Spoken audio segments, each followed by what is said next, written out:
Hey listeners, welcome to Baggage Claim. I'm your host, Lauren Osborne, and thank you as always for stopping by and tuning in. Before we start the episode, I did want to take the time. I'm sure you've seen it on the news or on your social media or everywhere that there has been or is currently a conflict going on in the Middle East between Israel and Hamas. I wanted to take the time to acknowledge all of those that are suffering in this conflict and to do my part as a global citizen to acknowledge the atrocities that are happening. I didn't want to start this podcast like this isn't happening, and so I wanted to take the time before we started to acknowledge the conflict going on and acknowledge the loss of life, the crimes against humanity, and desperate need for change and hope. Yes, of course, it would be much easier to just simply ignore what's happening and continue on enjoying our day full of baggage. But for me and on my platform, genocide and ethnic cleansing is something that I cannot ignore. The continuous oppression of Palestinians is something that we all shouldn't ignore. Now is an amazing time to open up your Google, open up some books, and do the research for yourself and make an opinion. But also, don't sleep on being a human. Now let's get into today's episode. Today's episode is leaning into our spooky season. A few episodes I picked for the month of October that gives us a little Halloweenish feel. The title of this episode is What Scares You About Yourself? My guest Donielle and I talk about what are the things in us that scare us. We explore kind of what they look like for other people, and of course, what baggage we're checking in and souvenirs we're taking with us. As always, I really appreciate you listening to my podcast, Baggage Claim. Like, share, and review. Check out our website, checkinyourbags.com. Follow us on Instagram at checkinyourbaggage. I hope you guys enjoyed the episode, and thank you, as always, for listening.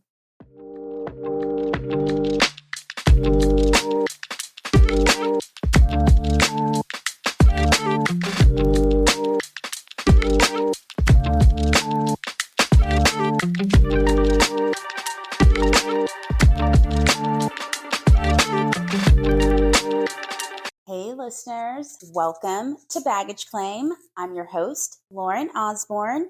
And as we know on this podcast, it's a place where we can hang out together, explore the contents of our baggage, either ours or other people's, or just a topic at hand, and then pick what souvenirs we want to keep and what baggage we're checking in, because we want to feel lighter after each episode. I have a very special guest, Donielle. Welcome. What's up? I wanted to get a little festive this month, so our topics, I tried to give them a little spooky vibe to them. I love your feedback. Feel free to write it in the comments or, on the website, whatever, if you like the spooky season trend. Thank you.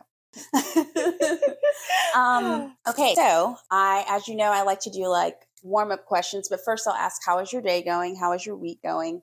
Before Friday the 13th. Yes, Friday the 13th. It has been a crazy week. It has been busy. It's been a good week though. Okay. Yeah, work has been crazy, but it's been a week of some new beginnings, doing some things that make me feel really good about myself. So it's been a good week. Ooh, I like that. Yes. I feel like for me, this week has been very illuminating.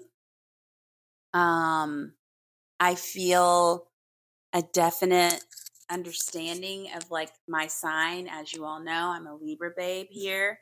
My sense of justice, my sense of balance is feeling very strong right now. Very, I'm looking at it, justice is not blind here. So it's been illuminating on a lot of things. I've also been feeling very inspired this week. So That's good. Yeah. It's been pretty good. No complaints. Libra no complaints. season's good. Love Libras. Yes. Okay. What's your sign? A A Sagittarius. Sagittarius. Yes. Hey, okay, Fiery good girl. vibes. Okay. Yes. Now, are you a November I'm a Sag? December Sag. Okay, even Yes. very interesting. Yes. Now, I'm a cusp, right? I'm a Okay. 23rd gal. Okay. Where are you? Are you in the Early. 20s? So I'm a December 6th, so I'm very early. December. Okay. Yes. Wow.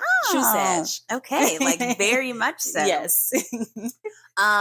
Do you ever deal with people combining your presents? Or are you making it, or do you make it very clear, like my birthday's at the Luckily, beginning of they don't. December, I think, and yeah. post that it's not the same thing? I think I'm lucky that it's pretty early December. The only thing, though, I do think it's a blessing. it's a blessing. I Yeah. do happen to share my birthday with a sister, though. No That's where it gets way. tricky. Yeah. That's fun. Yeah. We're so much alike, but in a way different. And so you can tell, like, when our birthdays come, like, we love each other a lot, but we've learned that we deserve to spend these birthdays apart on our own. No way. Yeah. Does it ever feel like almost like competitive in a way? I used to feel outshined as I grew up. Like, Was she I younger like to or think older? she's older. Okay. So that's one big piece of it. And she's Okay. always been like, she's a very diva sister. And so when her Okay. birthday comes around, it's like, it's her birthday. And I'm always like, it took me a long time to like get out of my shadow and be like, hey, it's my birthday too. So that was always a struggle. Always blessed to share the birthday with her. But I think it's less about it being around Christmas and more about that I share it with my sister. Very interesting. It's never been my own. So that's very wow. That's, right. Wow. Only because I've never really considered, unless you were like a twin, you know, kind of sharing a birthday and or like a nephew or something or a niece. So very interesting dynamic, right? Yes. Very cool. Wow. My friend's birthday is the 22nd. Okay. And I think her brother's is the 23rd of Okay. December. So they oftentimes do get the like double side. Yeah. And then also my mom's birthday was December 31st. Okay. So it was always a celebration. Now it's like a bittersweet celebration. Yeah. But so it's weird. New Year's Eve has kind of changed like, how does that tones. feel? Like, how does that feel celebrating your New Year's Eve now? I feel like, well, I often say it like, now that I'm really like getting to the stage of accepting grief, and it's just like, I guess this is year 3. This will be this is year 3, and I think what it is I have, I gave them names, right? I had it's Melanie. Okay. And Joy, right? Like those are the 2 homies. Like we've become really close over the last 3 years, which is during those times, it's melancholy and joy are constant companions, right? So honestly, when I do have moments that I'm like, I am celebrating, like this is so amazing. Like I love the holidays. I'm feeling the spirit. I do absolutely. Melanie is like, that's mine, and I'm gonna stick beside her, and like because it'll come kind of subtly or not subtle. So it's weird. I feel like more recently I do kind of like to be inside, but now I almost feel like you've got to do a little something, even if it's like a nice dinner or something. I've got to celebrate. But it's weird. It does feel like, damn. I bet. But then it does also make stepping into January, I think it's more like, instead of it being like, New Year's resolutions for people, for me, it's like, oh my gosh, stepping into a new day, stepping into a new year. Since that one seems a little harder. Yes. Yeah. So that would be mine. Thank you. Okay. So we always do the, warm up questions. And we're going to give it a twist, right? If you have a question for me, even though I feel like you gave me such a good one, you made me like dig deep. I think I did my job there. You did, but you're welcome to another one, which is I'm going to do the 3 warm-up questions, and then you can ask me a question. Okay. Cool? Cool. Okay. Let's go with, what is something that you want people to know about you? Like you want the world to know about you. Yeah, that's a really good question. I feel like that could go a lot of ways, but if I were to think right now, just when I think about where I am right now in my life, I think the most important thing for me to people to know about me is I'm a God chaser, And my biggest and my most important thing in my life right now is I'm living to really understand what my purpose is. Okay. And I think a lot of that comes with like being a joy chaser, a peace chaser. Mm-hmm. And I try to really live my life finding those items. Yeah. And so I think that if I wanted the world to know anything about me, is that this girl is a purpose chaser. And that's what she's focused on right now. It's her purpose. I love that. And she's a sports girly too. Okay. Yeah. I love that. It's crazy because when I met you, you definitely had this aura. Uh-huh. Definitely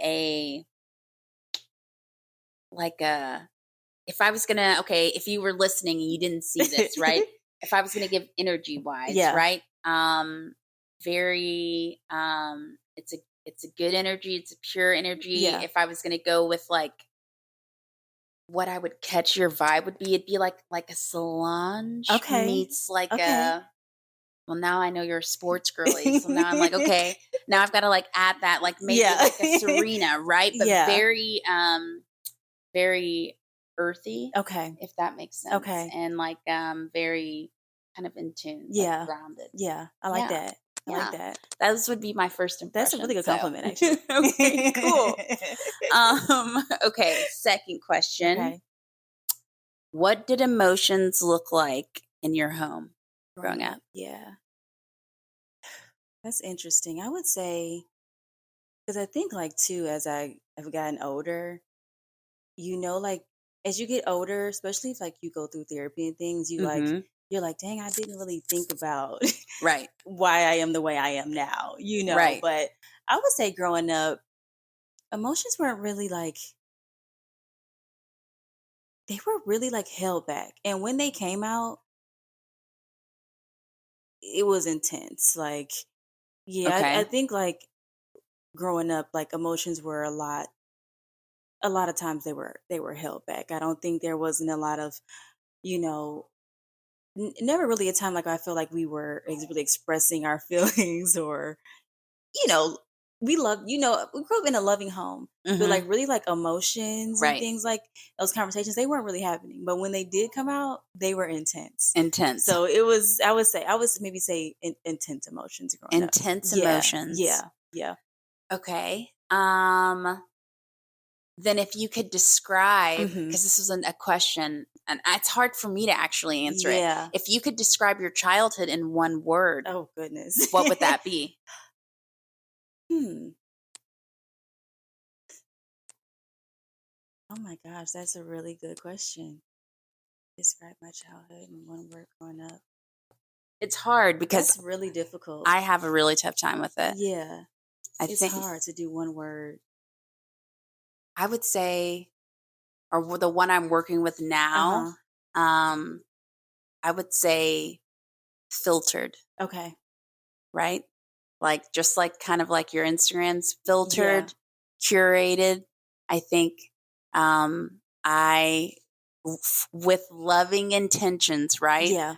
I think for a long time was always given the filtered version of things, the filtered response. It almost felt like maybe because also I was younger, like why can't I get the full picture? Like why do I get like the filtered version or a version from someone else? Like why didn't this come from you, kind of thing? Yeah. I think so. That would be the word I would choose. Yeah.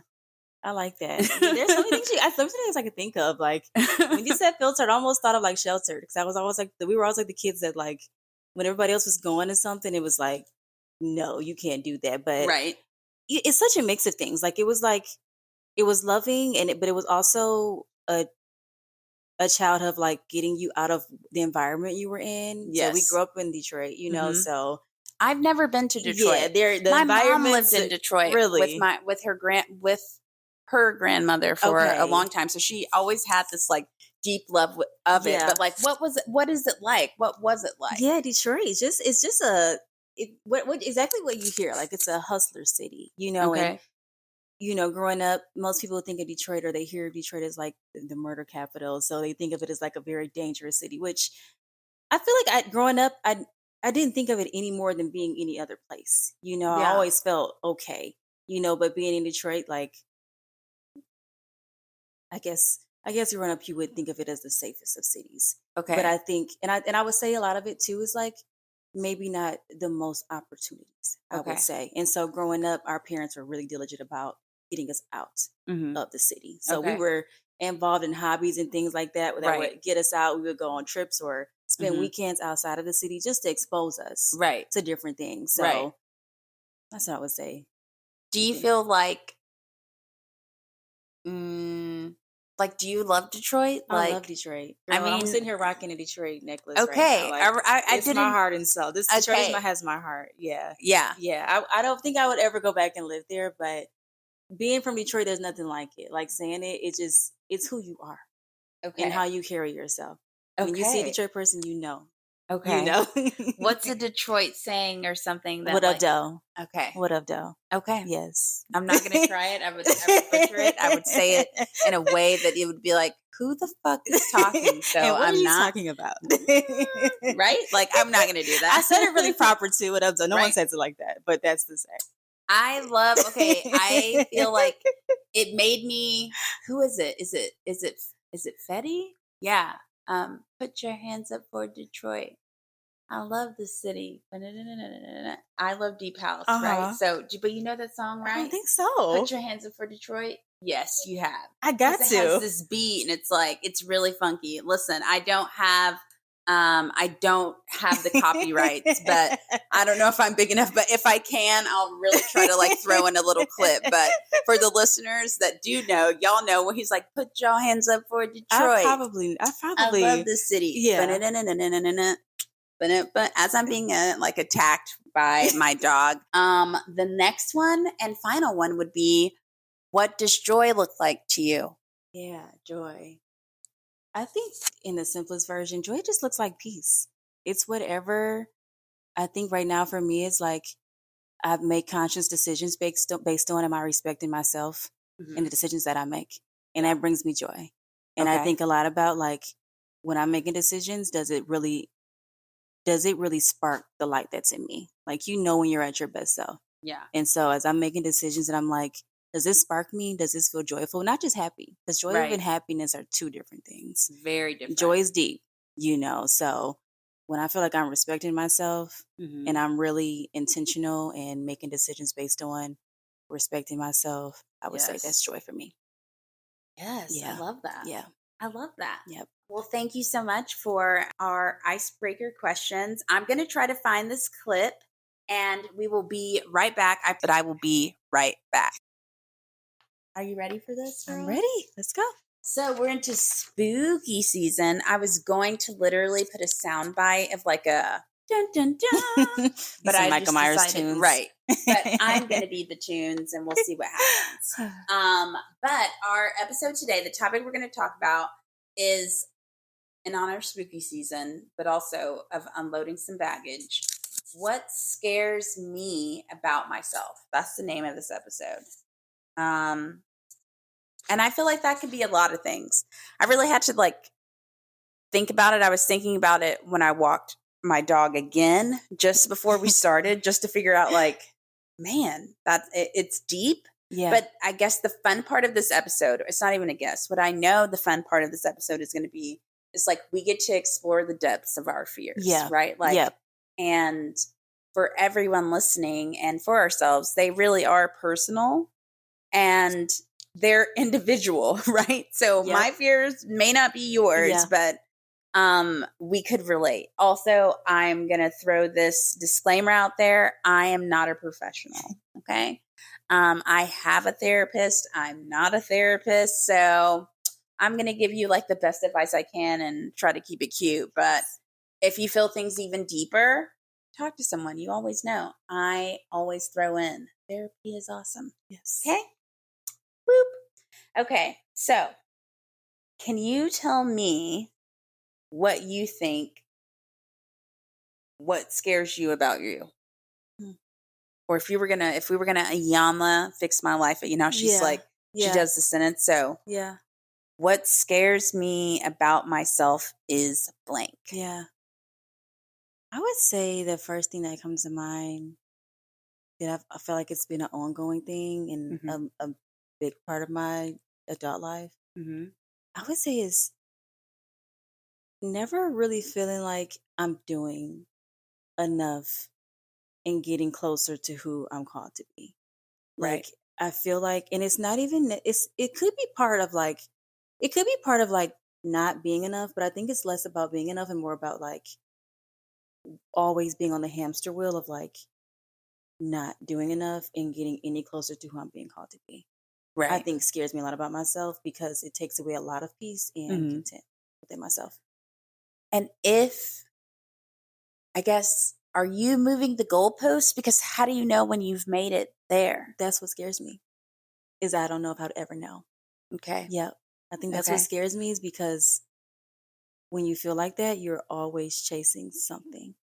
Even if you're somewhere where you think like, oh, I'm doing good now, something always comes up and you still feel like I got more to do constantly and constantly. And in a way, like, I think that's a good thing when it comes to like personal growth and involvement. But at the same time, I think what scares me about that is I'll always feel like I'm chasing something and I don't even know what it is I'm chasing, but I know it's something that is within me that is like, you're still not quite where you need to be, or you're doing enough. So you're never at true peace or content within yourself. Okay. Yeah. So I have a couple questions that like hop on that, right? Okay. So we'll break it down into like 3. Okay. One is the end goal true peace, right? Yeah. 2, because I feel like, does this stem from, because what you're describing, and I know I'm sure a lot of people go through this, but I'm going to speak on personal knowledge of a Black woman. Yeah. Okay. And kind of how I feel like we move, like how they have the joke, like, don't let a Black woman get bored. She'll go and get her master's degree or a PhD or a doctorate. You know what I mean? Yeah. That there is this engine, this, I don't know, something pulsing that says you've got to keep doing more and more and more. Yep. Is that part of it? And then the third one, is when you do pause and look, right? Is it that you feel like when you pause and look, do you see that it's enough, and is enough enough? And I only ask that because one of my fears about myself, actually, I think it's very similar, but it's worded a little differently. Okay. Which is like I have a fear of myself that I'll never be satisfied. Like it'll never be enough for me. Yeah. Right? Like, so, and I literally, you can quote me singing Hamilton, Alexander Hamilton. But literally the song Satisfied, I feel like that is a fear of mine, because I actually also did a recording, which y'all are going to hear with, she's amazing, where she was like, I don't know if contentment is a good thing. Yeah. Right. Yeah. But, and I guess part of me has always kind of geared maybe contentment as settling, or in some way like a negative. Right. But, and I also in my mind used to be like, well, you're only giving me like just enough. I remember actually saying that to my ex-husband. And what I'm working through right now is, when are you going to be okay with like just enough? Yeah. Yeah.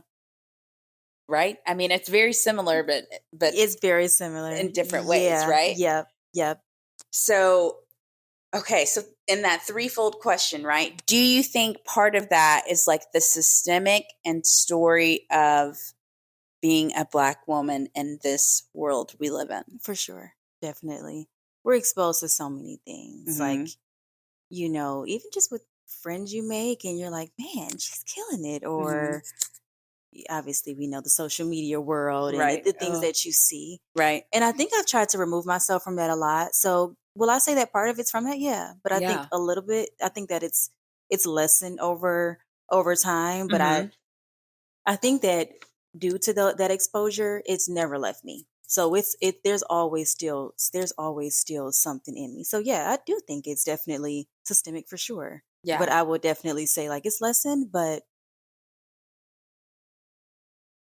it doesn't necessarily go away. It's still, once you're exposed to something, it's deep in you. Right. Like, it doesn't just go away unless you truly, truly heal. Right. You know, but as a Black woman, you're always trying to be, especially like we're in corporate America. Like, oh my God, you are girl. not, you're going to be one of the few. Wah, wah, wah. You know, so you're working hard. Like, I remember, like, starting my career, I mean, working my butt off, like just up all day, working all night to prove something, just to get somewhere. But my new mantra, I said it in the chat, I am going to move through life with the confidence of an unqualified, mediocre white man.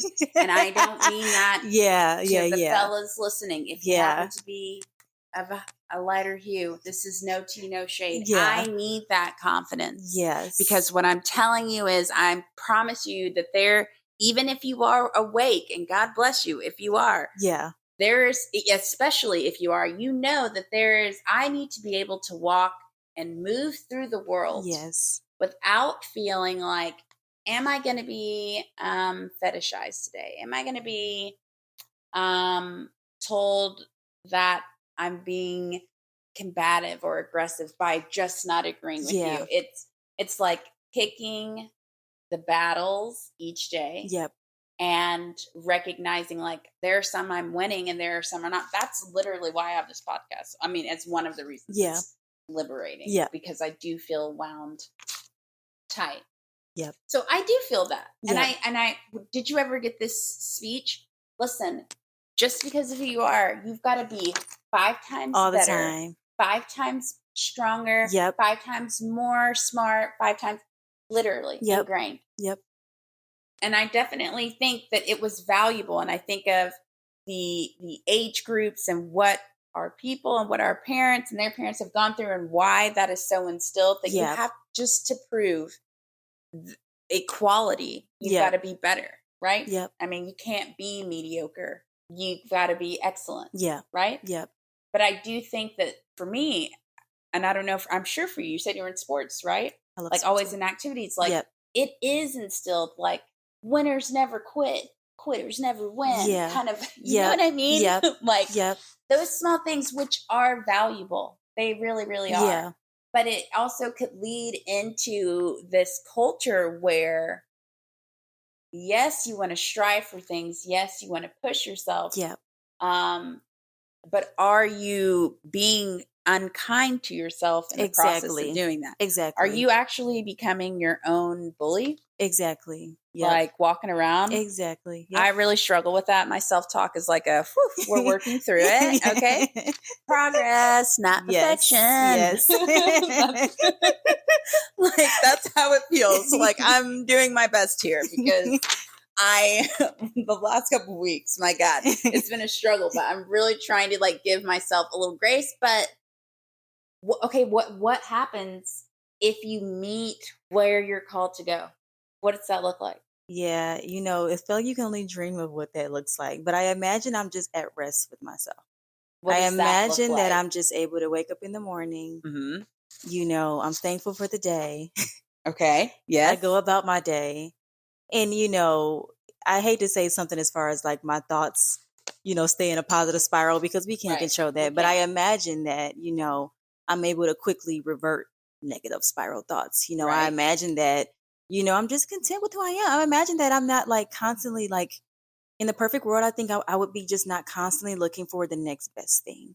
Yes. You know, or I wouldn't spend my days, I guess, like equating myself or equating my success to like a job or a relationship or a friendships, or I would be able to say, like, if none of these things were happening for me right now, I would still be at peace with myself. Do you think you can do that now? Like, if you were like, okay, because honestly, right now, it's possible. Yeah. I hate to say it, but possible that everything actually could be stripped from you. Mm-hmm. Yes. I know for certain, personally, that as much as I say, I think I'd be okay. I would be content. I would be happy. I probably would be spiraling down into a crumble, because I am secure and and I feel solid in some things, but I feel so fragile and so, I don't even like the word fragile because that means like breakable. Delicate. Okay. I feel very delicate in certain situations. And I feel like tomorrow, I don't know if I could, what that looks like. Yeah. Being completely satisfied. Yeah. Yeah. I think the hard part too, like how you said, like there's secure areas, but they're delicate areas. And a lot of times we lean more into our delicate areas. So it seems like, we don't have this peace, or we can't be at rest with ourselves because we're not worried about the areas that we're secure in. We got that down pat. Right. But where we're delicate, that's our whole world. Then, for me, I'm like a super masker. I'm very good at it. So I'm going to be like, I've got to make the best of it. I've got to fix it now. Yeah. Right. Yeah. But it's kind of scary. Okay. So if that is going to be, that's what you fear most, right? Yep. Then how do you, I guess, combat that? Like, how are you, right? Because I feel like we're all, we're works in progress. Yeah. Yeah, I think like what I try to do, it's so simple, but I just try to remember every day, like, I'm a human being. I think that's the first thing I just take myself back to. Like, I will think of myself as the most fragile human being. And I'm like, girl, it's impossible for you to be perfect. You do not know what today is going to bring or the next day is going to bring. I just try to, like, in the most respectful way, break myself down to the most fragile human being. So that way I can work to just accept myself of where I am. It doesn't last long though, because then I go right back to like, but you got to be this girl though. Right. You got to be this girl. It's a pressure. It's a lot of pressure, but I often find that I feel good when I just say, but you're also just a human being. Right. Yeah. I mean, I think that works. Yeah. Right. Yeah. And we're going to go into like tips on what to do. Yeah. Because I feel like there are a few things, like I do have like a fear list. Okay. Right. Because I feel like saying them aloud takes I think the scariness, the spookiness from them.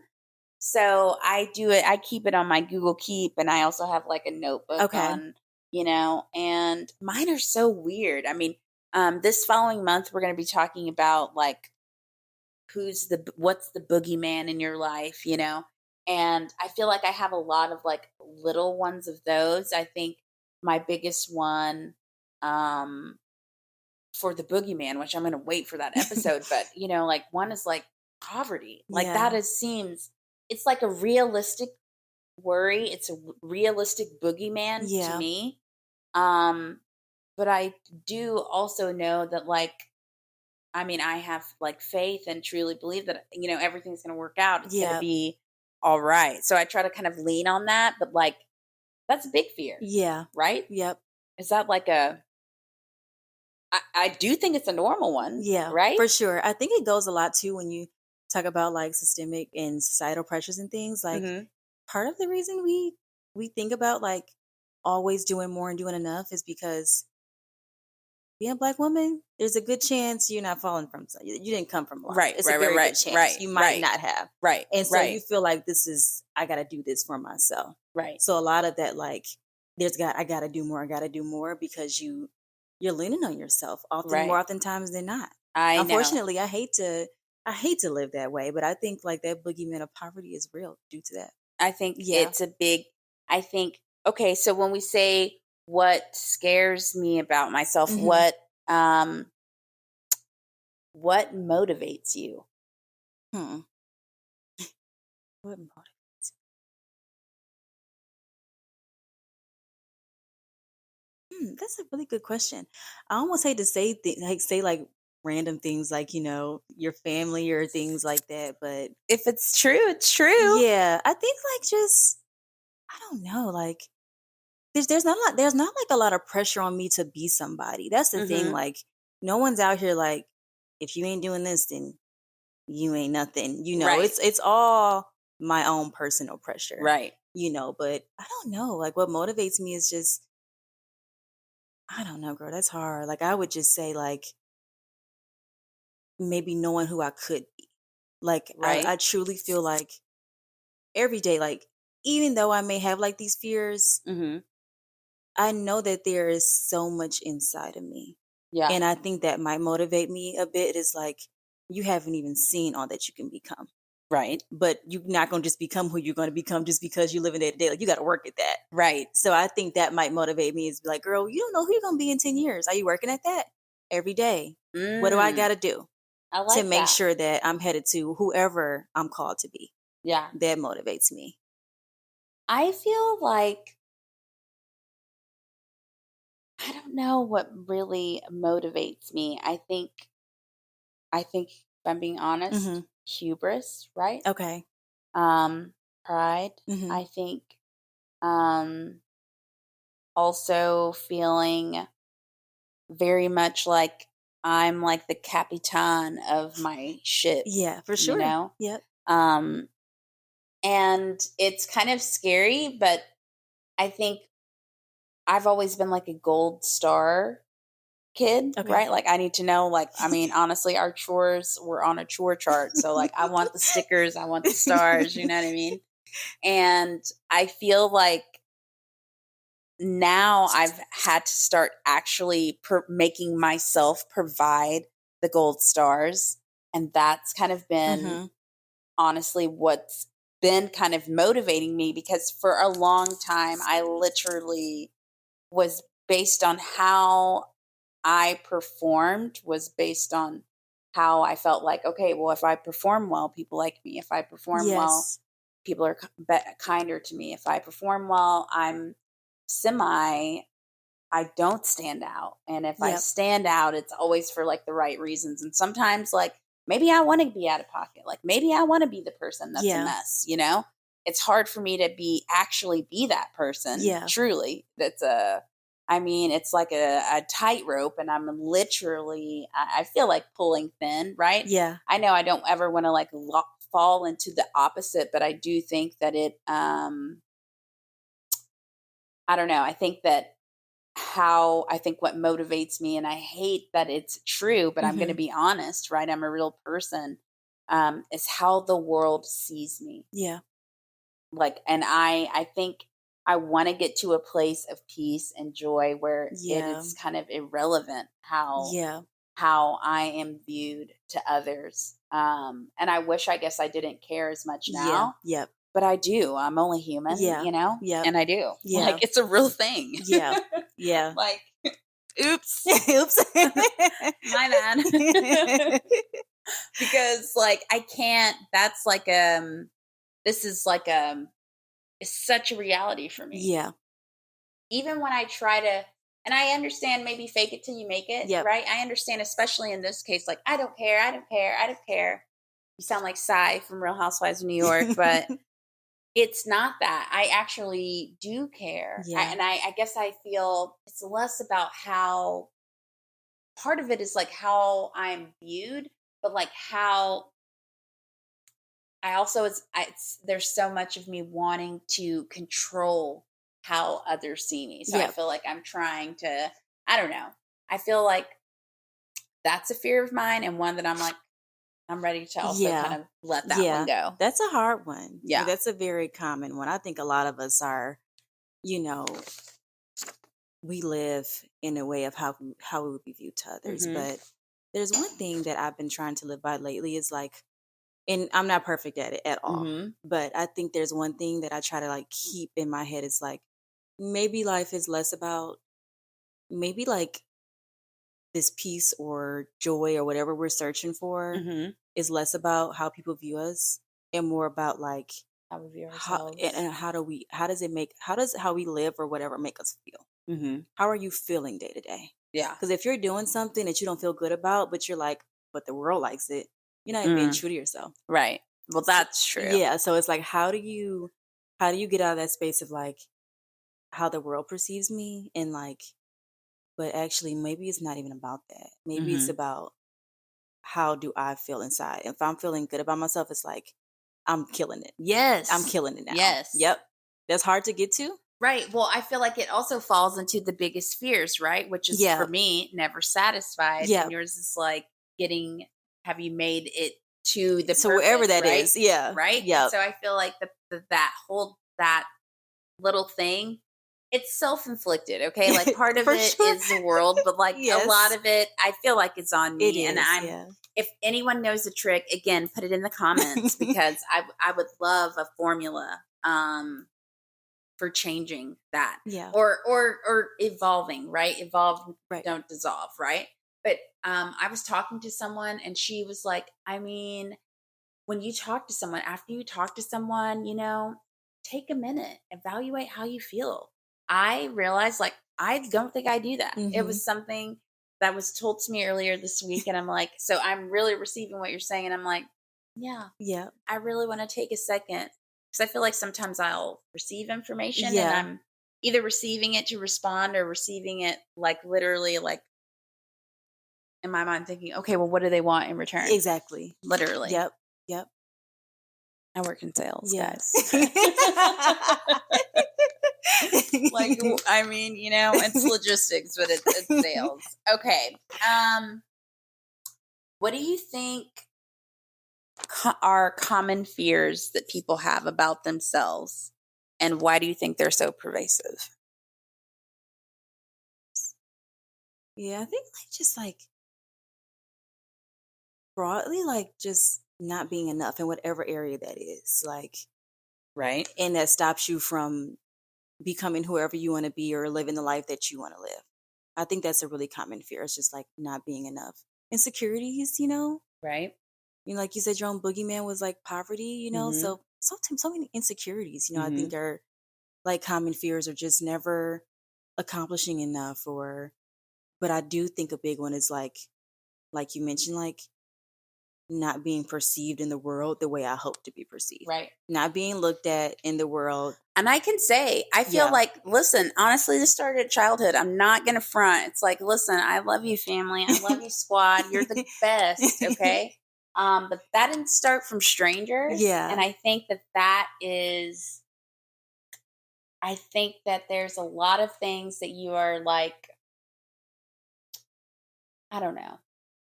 Almost where you're I don't want to ruffle any feathers. Yeah. Well, maybe I do need to ruffle feathers, right? In order to advocate. So I think part of that wanting to be viewed is also from the people closest to you that you would think also see you for who you are. Yeah. It's actually they might only see a version of you. Yeah. The version that they want to see. Yeah. And I think that is something that when that happens, I think, audacity's at an all-time high. Keep the boundaries up. Yep. I think, there's one question I wanted to ask and then we'll take a quick break, which would be, okay, we talked about scares me about yourself. What actually scares you? Do you have a fear?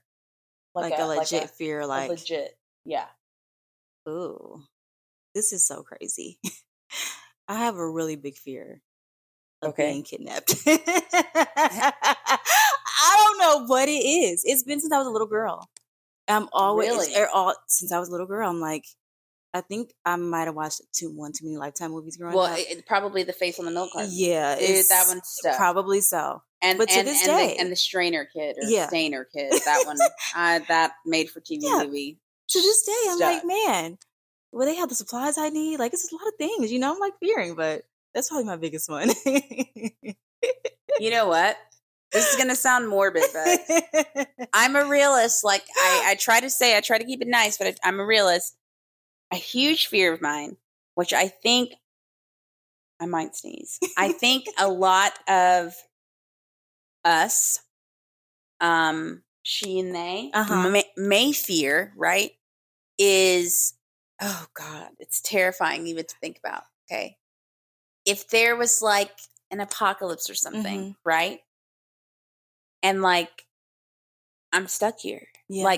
I mean, that's a fear of mine because in reality, we can turn on the news and see it now. Okay. Yeah. I'm a woman here and barbaric. Are you kidding me? Yeah. So if things went down, I'm going down with the ship. I'm not a freaking Walking Dead survivor kind of. Nah, I'm not there. I've had my time. what a time. But I'm not staying here. Not at all. Right? Like, I'm not doing that. Or like to be like a prisoner. Oh my gosh. Like, I can't. Yeah. I can't. That's a big fear right there. Like, yeah. I can't. Yeah. No. I'm not one of, I didn't sign up for this. I don't want you to try to break me. No. Yeah. I'm broken. Been broken. Let me out. Like, that is a big one. Listeners, we will be taking a quick break and we will be right back. Hey, listeners, welcome back to Baggage Claim.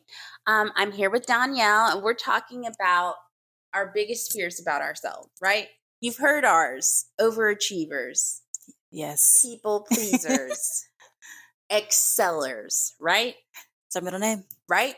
Which also turns into spiraling, feeling like you're running behind instead of in front, and feeling never satisfied, right? But, we're going to talk about the tips for working through them, but we did want to give other examples of our biggest fears. And I always go to Reddit because Reddit is that girl and she'll always be that girl. And then we're going to kind of converse about them because there are a few on here that I felt like, damn. Yeah. Okay, so what's your greatest fear about yourself? So one of the responses, partial to dreamers, was my biggest fear is that I'm merely tolerated by all those around me. I'm scared that I'm so crazy, intense, and overwhelming that no one really loves me or ever will. Pretty standard stuff. Yeah. Does that seem standard? This is not judging. This is just, does it feel like I do sometimes feel like, will I ever meet someone that's like, you're the bee's knees, cat's pajamas on your best day, on your worst day, on your sick day, on your great day? Yeah. I want that. Yeah. Because I feel like I would do that for that other person, but I want to feel like, I mean, I've done we've been together long enough kind of thing. Yeah. But now I want it to feel like a novel. Yeah. I don't think I want anything but like a novel. Yeah.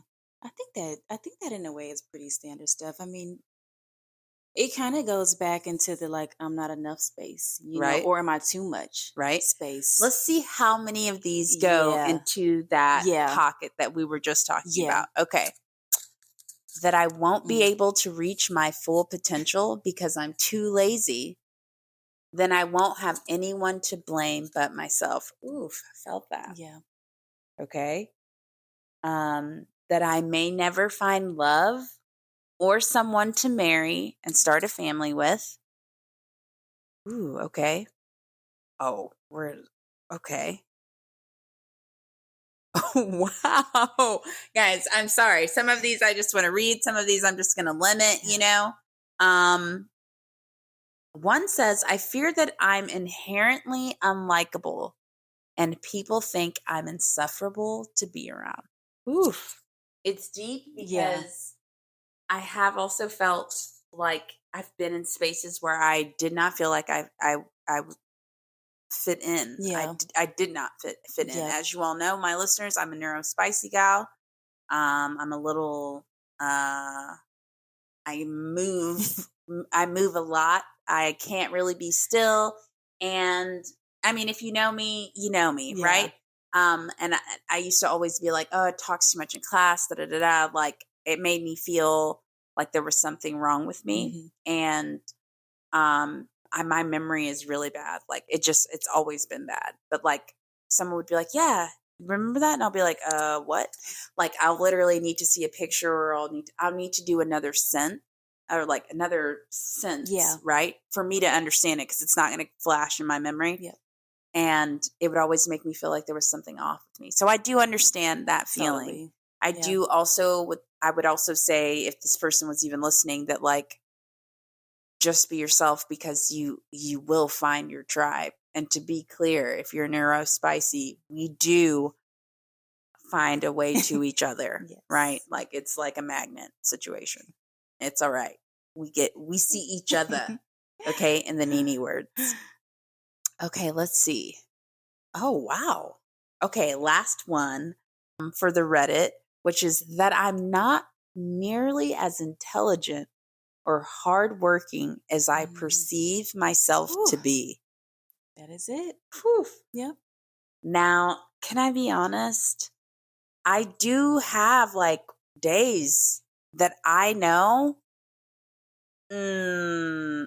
same girl. I'm not giving. Like someone is definitely doing this better than me. Like always, you know, like, but those are on days that I'm really not trying. But I also have been combating and working on it. And again, we're only human. So I feel like, I guess, moral of the story, give yourself grace as you're walking through this. Like, don't be an asshole to yourself. Exactly. Right? Like, we're very kind. We make excuses for strangers. Yep.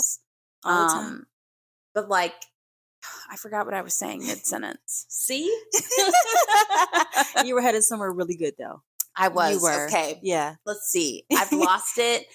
What I've been discovering in recently and trying to be kind to myself and is even when I'm doing really, really well, that I can be very harsh on myself. And for what? I don't know. It's that little, it's the little Lauren. And so the things that I think I'm so afraid of, like, I'll hear these things like, oh, you sound really good on these calls, but I don't really feel that. And I think that it just reminds me daily to pour into myself that, and in saying that, it's not one of those things where you're like, oh, I'm doing self-care. It's a retail therapy. It's not in the physical things. And I say that because I'm an avid consumer. I am an avid shopper. And I used to really rely on like retail therapy and I have nothing against it. Right. But for me, it became detrimental. Right.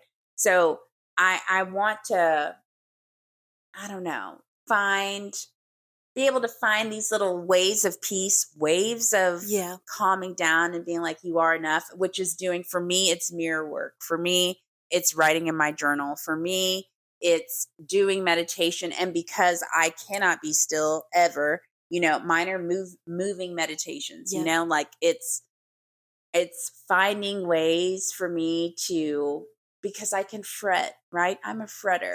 And the funny thing was, they used to always tell me, oh, Lauren, you're a worry wart. You're such a worrier. That's called anxiety, baby. Yeah. Okay. And had we like even thought about behavioral health back then? Yeah. Not saying I'm like even old. I'm telling you, y'all, mental health. Oof. Right. Remember like the Boo Radleys? Let's talk about it. That's a mental health thing. Like, right. Yeah. But anyway, I used to, instead of trying to worry, I can fret. I can think about one immediately in that moment, thinking the ground is about to literally fall beneath me. And also thinking, what do I need to do? What's the next step? What's from A to B, B to C, C to D? Yeah. Right. Got it. And instead of doing that, I've been really practicing on being and you're at A, because A is where you are. Yeah. Right? Like that's where you are right now. Trying to stay present and trying to pull myself back to the present. Like some people are like, oh, I can meditate, whatever. For me, I've got to either play a song or, I look at like nail polish or something quickly to like bring me back. Yeah. But I think what motivates me, what now in having this conversation, what motivates me is understanding that like my mind works a little differently and that's definitely okay. Yeah. But I think we're all feeling like maybe we're not in first place and we should be feeling like we're in first place. Yeah. Okay. Any tips for our listeners? Anything that you would suggest or open up for, I guess, the spooky season? Anything that we haven't talked about that you'd like to talk about? And then we'll go for our check-ins and souvenirs. Yeah, I don't know. I would just say, like, thinking about these things, they feel deep, like they really do. But I think one key thing is like the word respect is a really serious word. It is. Like when you think about respect, you think about like respecting other people, respecting someone's space, whatever. Mm-hmm. But how often do you think about respecting yourself? You know, respecting yourself, I think, is a good way to think about just like turning things around and Mm-hmm. whatever your fears are. You know, Right. how do you respect yourself day to day? How you treat yourself, I think, is a good twist on just maybe looking at this topic in a lighter way. You know, it's like respect Right. yourself. Right. And as you go about your day, that'll reframe your thoughts. Like, Yeah. before you say something mean to yourself, it's like, that's disrespectful. Right. How do you respect I love yourself? that. You know, and you don't want to disrespect yourself. Don't be disrespectful. Don't be disrespectful. Switch I love it. that. Yeah, I think that's a good way to twist and kind of switch the spookiness of your fears. Yeah, yes. Yeah. That's definitely a way. I Yeah. feel like, yes, respecting yourself and realizing, I mean, guys, sometimes thoughts are just thoughts. They really y'all. are. They're not real. They're not. They're not. Yep. I can make up like a full series in my mind. That's the thing. Like, you can make up a whole story. Like a full story. A full story. Beyond. Yep. Beyond with like a customer, beyond with like a friend, beyond with like a significant other. Yeah. God forbid the pattern or tone changes. Listen, I'm an anxious attachment when I'm not in a healthy attachment relationship. Yeah. So I know myself. It is a work in progress. You know, just trying to like care for ourselves a little more. Yeah. Respect yourself. Respect yourself. Self-care doesn't have to be the glamorous things. It doesn't. It can be as simple as like, did you just respect yourself the way you just talked about yourself and what you said to yourself? Yeah. And what you talked yourself out of? It's disrespectful. Yes. Yeah. Yes. You know what? I can do a real-time story. Remember episode 1, you guys, the person that, you know, broke up with me. Of course, he hits me up like a week ago. We go and we get like tea, and I felt like it was like in some ways almost like a fishing expedition. Like, oh, I'm going to be like friendly, kind of see where things go. And I was really like, respect yourself, because it was like, well, I mean, I do feel like maybe we could be platonic, but like Cardi said, when it's up, it's stuck, right? And I understood, right? And then he did this little cheesy message today. And if you're listening, # we're friends now, so don't take it personal. You sent the messages. He was like, I guess I don't really prescribe to the first time's a charm thing, you know, thinking like, oh, you had your chance, you know, you kind of blew it. Yeah. And I was like, yeah, I mean, it's not really the first time's a charm thing. It's more like if they wanted to, they would. Yeah. And when people show you who they are, believe them. Yeah. And I said, and I think that's fair. Yeah. And honest. For sure. And I felt very much like a respect yourself. You respected yourself in that moment. Yep. Yeah. Yep. It gives like a good sense of dignity about it. Like, for sure. I'm just like, you're not, I don't think that we should allow others to disrespect us. And I don't think we should disrespect ourselves. Yeah. If there's a day that you miss the gym day, you're not a fucking terrible person. Not at all. Right? I literally, a couple weeks ago, I think I talked about it. I don't know. I thought I lost my makeup bag. I was going through it, like literally emotional damage.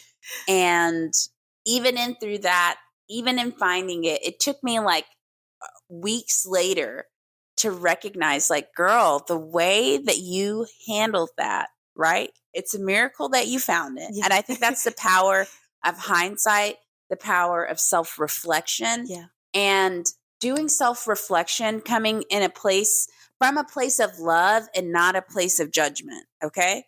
Because earlier that week, when I was very hard on myself for losing this makeup bag, for being like, why can't you be responsible, blah, blah, blah, blah.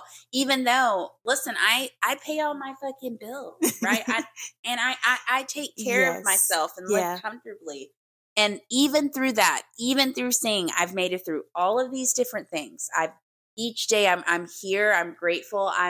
Even through all that, I was still just like, you're irresponsible. You're literally just all over a makeup bag. Yep. So I think taking a little pause and going with a level of gentleness and kindness instead of judgment. So when things do leave the comfort zone, because they will, and we want to live in the level of challenge, because that's where there's growth. But even when it gets there, going at it a little more kind, a little more gentle, a little more soft, and less judgy, less your inner parent and more be your inner child, nurture your inner child, man. I don't know any other way of saying it. Agreed. I think that would be a good one. Yeah, I love that. Yeah, I feel like that would have been, I guess that probably should have been like my souvenir or my my check-in, but I didn't. But I'll still throw this out there. My check-in, I'm going to be checking in again, being mean, being a meanie, being a Sai from Real Housewives of New York to myself, to my inner self. And also, I guess the souvenir that I'm taking from it is courage, which is a word you guys may hear me saying a lot, but that is one of the key words in my life this season, because courage I don't really have to be that afraid of the things I'm afraid of. They're minute, honestly. They haven't actually happened. And what is it? Don't borrow tomorrow's problems, right? Of Blood and Ash. Yeah. I believe that's the book, right? They say that in that book. I'm sure it was there before. And then I think also courage too. There are a lot of things that I wish I would have done. Shoulda, coulda, wouldas. Because I think I was afraid. Mm-hmm. Afraid of rejection, afraid of not being good enough, just afraid. So the souvenir that I'm taking with me is just a cape, because I've been courageous and I've seen how it pans out, and I think I want to continue being courageous. Yeah, I like that. For you? What souvenir am I taking with me? I don't know. I don't want to bore anyone to death with my respect word, but that's big. I feel like I'm even empowering myself right now just saying that, because it makes you think about, we talk a lot about like self-worth and valuing yourself, and we already earned that stuff. Like we don't need to go around town showing people and telling people who we are and things like that. That's been earned, right? So respect, that's the souvenir. And I think like, I'm gonna take a crown. I'm gonna put a crown on with Hell the respect on the top, yes, and not even for the world to respect me. It's whatever. I already respect myself. And that's how I feel about day to day. I love that. Thank you. You guys, this is part 1 of what scares me about myself, and part 2 will be following this episode.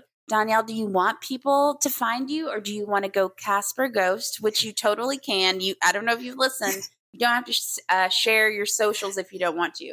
They are an addictive thing. I'm really trying to back it off. I have to delete TikTok from my phone again. TikTok is good. It's so good, but really from my phone, no. I need it only on the iPad. Like, that's it. That's it. Because I doom scroll. Yeah.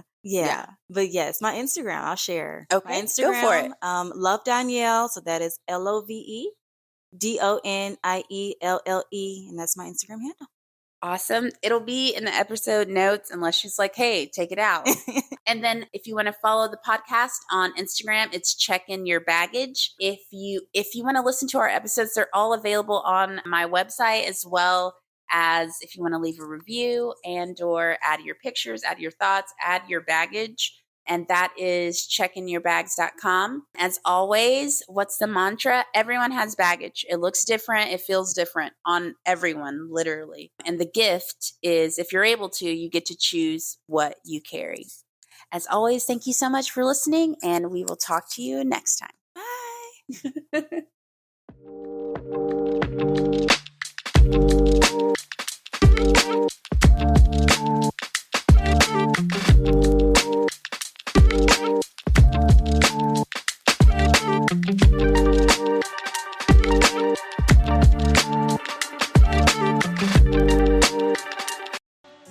For my listeners, if I happened to offend you in this moment,